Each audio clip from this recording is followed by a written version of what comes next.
मैं आप सबसे दिल की गहराई के साथ गुजारिश करना चाहता हूं मेरे साथ। एक हफ्ते के बाद रमजान का मुबारक महीना शुरू होने वाला है, जिसकी एक एक घड़ी बड़ी कीमती है, जिसकी एक एक रात बड़ी कीमती है, जिसका एक एक दिन बड़ा कीमती है।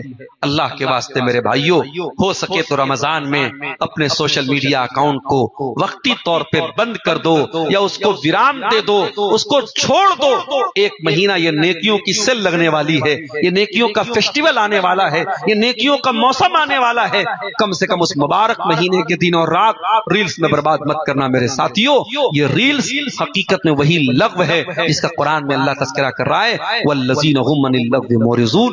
मेरे कामयाब बंदे लग़्व चीजों से दूर हैं।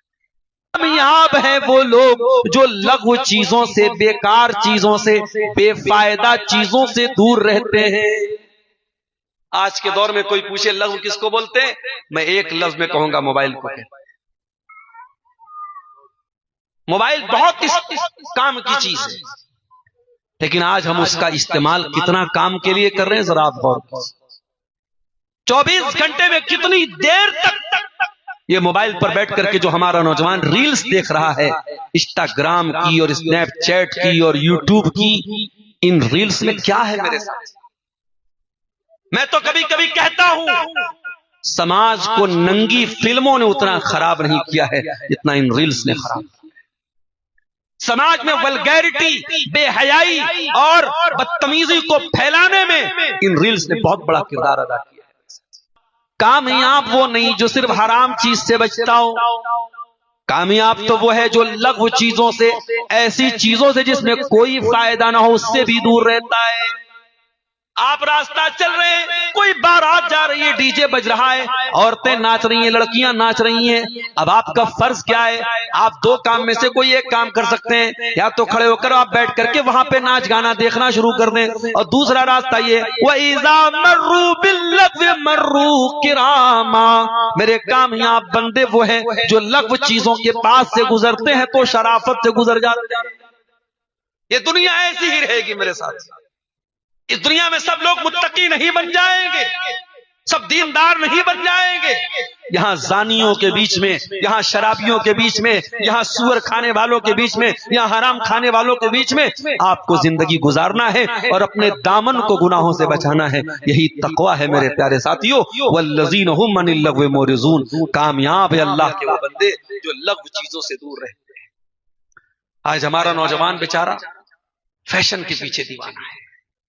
बुलेट गाड़ी ले ली, पीछे किसी खातून को बिठा लिया। हम लोग कभी कभी कार से जाते, अभी आज हम लोग आ रहे थे बनारस से, तो हमारे सामने गालिबन अमेज कोई कार आती है, अमेज वो जा रही थी, और उसमें वो ऊपर रूफ टॉप था। उसमें से देखा कि दो मोहतरमाएं बेचारी मुंडी निकाल के जो है वो पूरी दुनिया को दिखा रही कि साहब हमारे पास तो ये वाली गाड़ी है। क्या तमाशे चल रहे हैं साहब। हमारे कुछ नौजवान बेचारे फैशन के मारे इतने दीवाने हैं कि कानों में वो जो है कान भी छेदवा लेते हैं, उसमें छोटी छोटी बाली भी पहन लेते हैं, फिर गले में कोई सोने की या चांदी की लॉकेट भी पहन लेता है। इतना करते हो तो भाई चूड़ी उड़ी भी पहन लो, लिपस्टिक भी लगा लो, मुकम्मल बन जाओ। फैशन के पीछे दीवाना है हमारा नौजवान। मेरे नौजवानों, कभी मौका मिले तो सहाबे किराम की सीरतों को भी पढ़ो। एक मुसअब इब्न उमैर थे, वो भी बड़े फैशनेबल नौजवान थे, बड़ा कीमती कपड़ा पहनते थे। उनका कपड़ा यमन से आता था, उनका जूता हजरमुत से आता था। सुबह को कोई और खुशबू लगाते थे, शाम को कोई और खुशबू लगाते थे। मुसअब बिन उमैर ईमान ले आए, नबी का कलमा पढ़ दिया, बाप ने घर से निकाल दिया, मां ने रिश्ता तोड़ दिया। मुसअब बिन उमैर आसमान से जमीन पे आ गए। कल तक मक्के का सबसे कीमती कपड़ा पहनने वाला नौजवान आज मक्का की गलियों में पैबंद लगा फटा पुराना कपड़ा पहन के चल रहा है। सहाबे किराम मुसअब बिन उमैर को देख कर कहते हैं, ये वही मुसअब बिन उमैर है जो मक्का का सबसे खूबसूरत और बाका सजीला नौजवान था, जिसके कपड़ों की मिसाल दी जाती थी। आज इस्लाम लाने के बदले इसने कैसी जिंदगी, अपनी उस ऐश व आराम की जिंदगी को कैसे कुर्बान कर दिया। और वही मुसअब बिन उमैर अल्लाह के प्यारे नबी की तरफ से मदीना पहुंचते हैं। अल्लाह के नबी अपना सफीर बना के उनको मदीना भेजते हैं और मुसअब बिन उमैर मदीना जाकर के इस्लाम की तबलीग में अपना सारा दिमाग और एनर्जी लगाते हैं और 1 साल के अंदर इतनी मेहनत करते हैं, मदीना के हर घर में इस्लाम का झंडा पहुंचा देते हैं। और यही मुसअब बिन उमैर जब जंगे उहुद में शहीद होते हैं मेरे साथी, ये लंबे तड़ंगे थे, बॉडी बिल्डर आदमी थे, इनका जब जनाजा आया तो जो कफन का कपड़ा था वो नॉर्मल कपड़ा था, वो कपड़ा जब इनके सर को ढांपा जाता था तो पैर खुल जाता था, पैर को ढांपा जाता था तो सर खुल जाता था। इतना बड़ा कपड़ा नहीं था जो पूरी बॉडी को कवर कर सके और बड़े महदूद कफन के कपड़े थे, कोई डबल भी नहीं था कि इनको डबल पहना दिया जाए। अल्लाह के नबी ने इनके सर को कफन की चादर से ढांपा और पैर पर इज़खिर घास डाल के इनको कब्र में उतारा। ओ लोगों, दुनिया के एतबार से देखो तो मुसअब बिन उमैर की कल की जिंदगी तो बड़ी शानदार थी और आज की जिंदगी तो बड़ी दर्दनाक है। कल तो सबसे कीमती कपड़ा पहन करके मक्का की गलियों में चला करते थे, आज तो कफन का कपड़ा भी इतना नसीब न हो पाया जो पूरी बॉडी को कवर कर सके। मगर मुसअब बिन उमैर नबी के उन खुशनसीब सहाबा में से जिनको नबी ने जन्नत की खुशखबरियां सुनाई हैं, जिनके लिए नबी ने दुआएं की हैं। मेरे प्यारे साथियों, मेरे नौजवान साथियों, अब आप गौर कर लो कि आपको कौन सी कामयाबी चाहिए। वल्लज़ीना हुम अनिल लग़्व मुरिदून, ऐ मेरे भाइयों, हर उस चीज से दूर हो जाओ जो लग़्व है, जो बेकार है, जो आपके दीन के लिए नुकसान दे, जो आपके दुनिया के लिए नुकसान। बहुत सारी चीजों का नाम लेने की जरूरत नहीं है। आज इंटरनेट और मोबाइल की वजह से हमारे नौजवान बहुत सारी ऐसी चीजों के आदी हो जाते हैं जो उनको बर्बाद कर रही है, उनकी जवानी को बर्बाद कर रही है, उनके चेहरे की खूबसूरती को बर्बाद कर रही है, उनकी रातों की नींदों को बर्बाद कर रही है।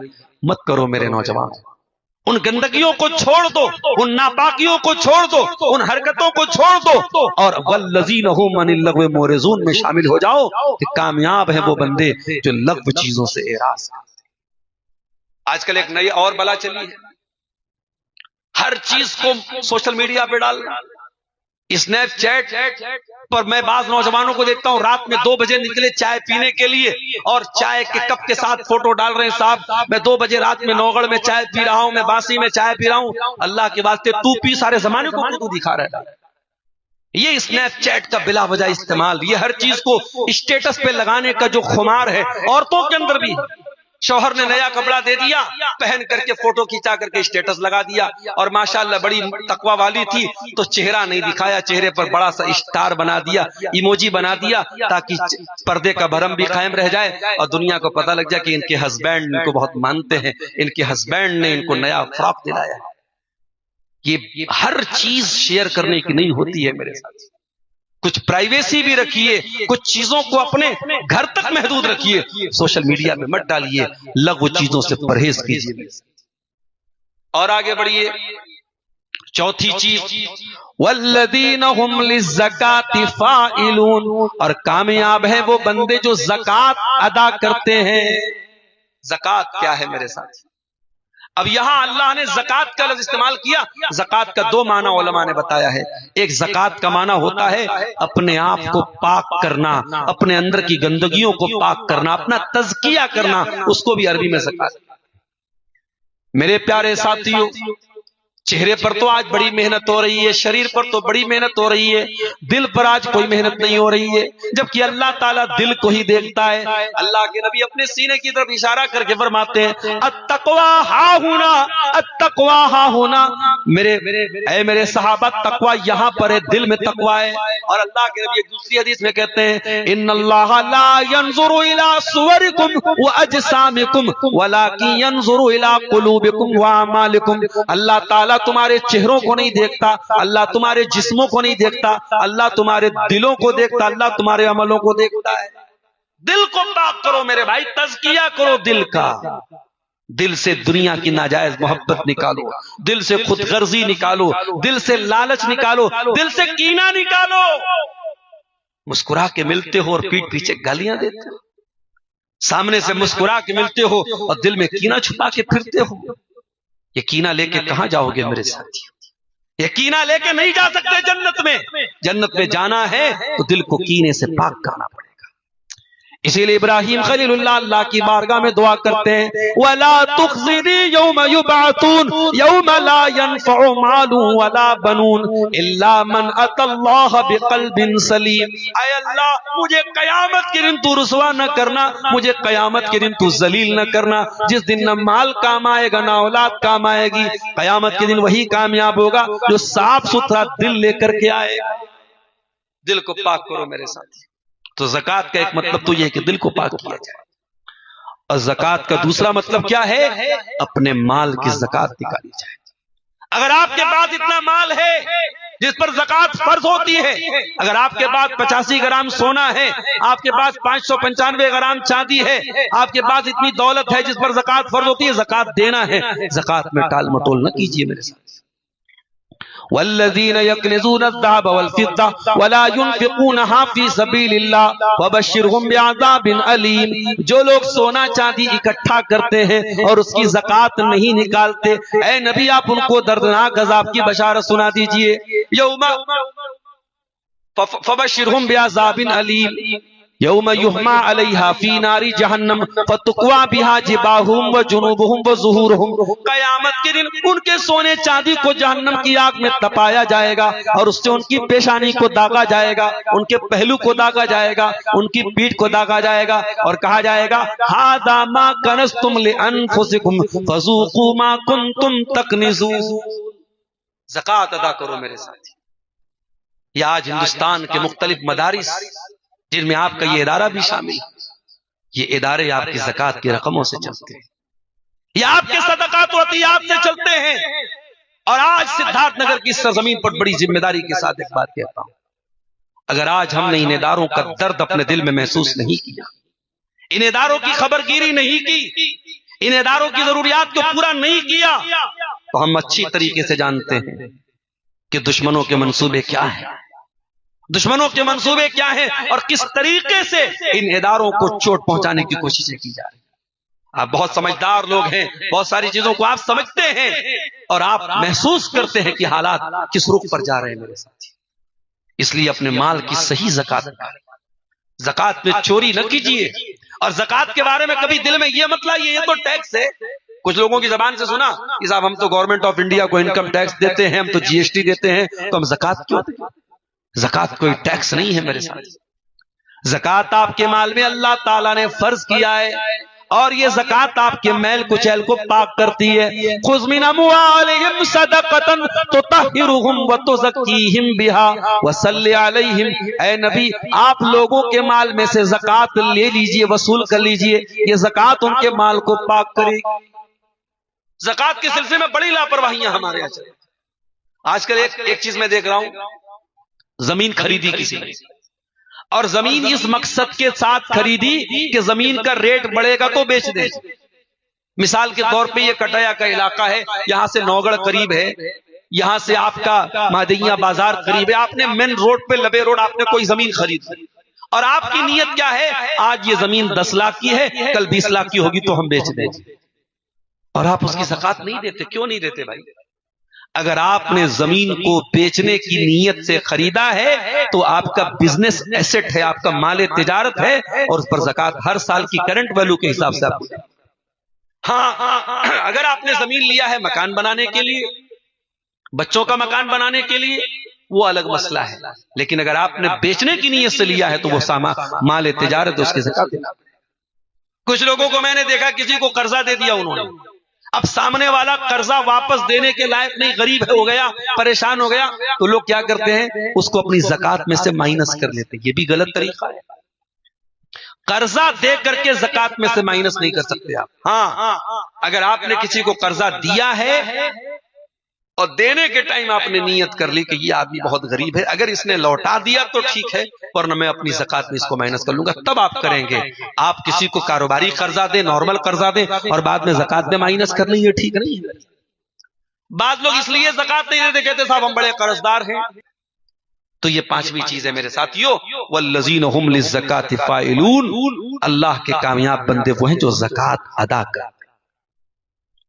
और ज़कात अगर कोई इनकार कर दे कोई माने ही ना ज़कात को तो काफिर हो जाएगा। और हजरत अबू बकर सिद्दीक ने ऐसे लोगों के खिलाफ जंग किया है जो ज़कात का इनकार करने वाले थे, जो माने ही ना ज़कात। रमजान का महीना आने वाला है, उस मुबारक महीने में तरावी की नमाज भी पढ़ाई जाएगी। कोशिश कीजिए कि पूरे महीने आप तरावी की नमाज पढ़ें।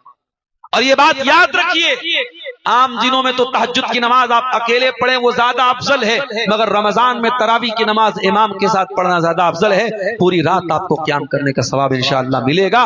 नमाज की हिफाजत कीजिए मेरे प्यारे साथियों। और जिस नबी का हम कलमा पढ़ते हैं उस नबी की सीरत हमें यही बताती है कि नबी के दिल का चैन और नबी के दिल का करार नमाज थी। नबी ने आखिरी टाइम भी अगर उम्मत को वसीयत की है तो नमाज की है। आज हर गांव में 3-3, 4-4 मस्जिदें हैं। मस्जिद तो बना ली शब्बर में, ईमा की हरारत वालों ने। मन अपना पुराना पापी था, बरसों में नमाजी बन न सका। कोशिश कीजिए मेरे भाइयों कि आप आज से नमाज की शुरुआत कीजिए। और जब नमाज की शुरुआत कीजिए तो ऐसी शुरुआत कीजिए कि कुछ भी हो जाए नमाज न छूटे, नमाज को जिंदगी का एक अंग बना लिया जाए। वल्लज़ीना हुम अला सलवातिहिम युहाफिज़ून, कामयाब बंदों की 8वीं पहचान है वो नमाज की हिफाजत करते हैं। और ये 8 चीजें अगर पैदा हो जाएं तो अल्लाह का वादा है, उलाइका हुमुल वारिसून अल्लज़ीना यरिसूनल फिरदौस हुम फिहा खालिदून। ये 8 चीजें जिसके अंदर पैदा हो जाएं वो जन्नतुल फिरदौस का वारिस बनेगा। अल्लाह ने वारिस कहा है। वारिस क्यों कहा है? क्योंकि वरासत एक ऐसा हक है इसको दुनिया की कोई ताकत काट नहीं सकती है। बेटा बाप का वारिस है तो है, बाप बेटे का वारिस है तो है, भाई अपने बीवी शौहर अपनी बीवी का वारिस है तो है। वरासत में जिसका जो हिस्सा बनता है उसको दुनिया की कोई ताकत काट नहीं सकती है। अल्लाह ने यहाँ वरासत का लफ्ज़ इस्तेमाल किया कि ये 8 चीजें अगर आप पैदा कर लें आप वारिस बन जाएंगे। अल्लज़ीना यरिसूनल फिरदौस, और जन्नतुल फिरदौस के वारिस बन जाएंगे। जन्नत को जो सबसे आला दर्जा है उसके वारिस बन जाएंगे और उस जन्नत में हमेशा रहेंगे।